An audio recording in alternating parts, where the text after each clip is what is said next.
Bonjour, je vous propose dans ce tuto de continuer à explorer les nouveaux outils que propose Final Cut 10 en termes de correction colorimétrique depuis la version 10.4. Alors aujourd'hui, on va voir une nouvelle catégorie de filtres qui est arrivée avec la version 10.4 qui s'appelle pré-réglage de la couleur. Vous trouvez donc ici dans vos filtres. Et vous voyez, il y a un certain nombre de corrections colorimétriques que j'applique, vous le voyez ici sur mon plan, sur ce plan-là. Sont des réglages de couleurs avec un nom à chaque fois, un look donné à l'image avec un certain nombre de réglages. On va en appliquer un pour voir. Par exemple, on va appliquer le effacer comme ça sur cette image. Donc ce filtre de pré-réglage de la couleur, je le prends, je viens de poser sur mon clip ici.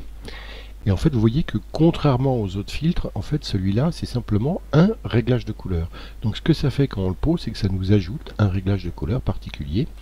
Et regardez, si je l'ouvre, c'est un réglage de couleur qui a été fait dans l'ancien système, dans la première présentation des couleurs.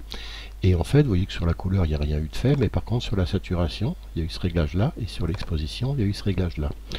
Je peux par la suite, moi, m'amuser en regardant mon oscillo à revoir l'ensemble. C'est-à-dire ici, notamment dans l'exposition, je peux remonter un tout petit peu ou baisser un peu les noirs comme ça.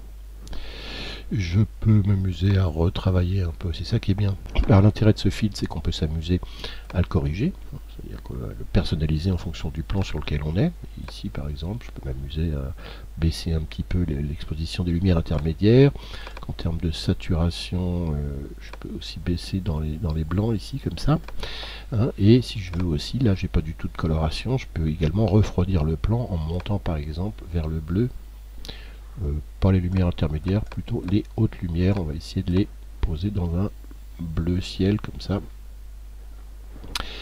pour donner plutôt ce look là. Et vous voyez que si je fais l'avant-après, j'ai donc ce réglage. Je suis parti d'un des pré-réglages de couleur et je l'ai personnalisé à ce que je voulais faire à mon plan. Voilà, c'est une façon complémentaire de faire une correction couleur sur un plan, de partir de ces pré-réglages et de les personnaliser par la suite en fonction du plan. Dernière chose à propos de ces pré-réglages, c'est qu'on peut les enregistrer. Donc je peux faire enregistrer le pré-réglage d'effet ici et l'appeler cold weather.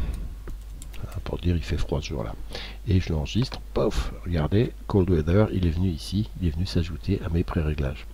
Alors si je clique dessus, vous voyez, ça l'ajoute une deuxième fois, c'est pas la peine, mais regardez ici, si je l'enlève, hop, si je l'enlève, et que je m'amuse à prendre cold weather et à le mettre dessus, je vais retrouver exactement le look que j'avais. Il est désormais, il fait partie de mes pré-réglages de la couleur. Vous pourrez donc personnaliser à souhait avec l'enregistrement des pré-réglages d'effets. Voilà, c'est tout pour aujourd'hui. Merci et à bientôt.